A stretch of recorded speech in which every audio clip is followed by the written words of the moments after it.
Antara makhluk yang paling awal Allah Ta'ala cipta, ni top 5. Sebelum syurga, sebelum neraka, sebelum malaikat, sebelum semua ni. Kemudian Allah Ta'ala ciptakan satu lagi makhluk namanya qalam.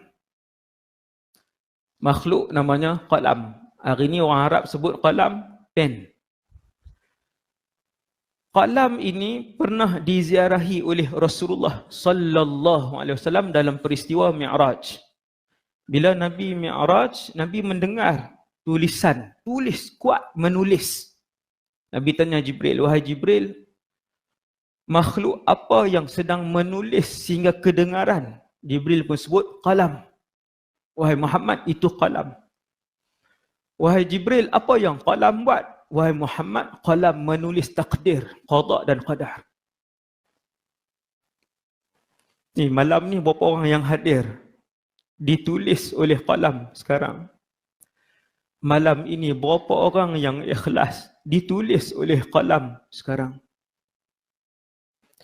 Jallat azamatu Rabbi.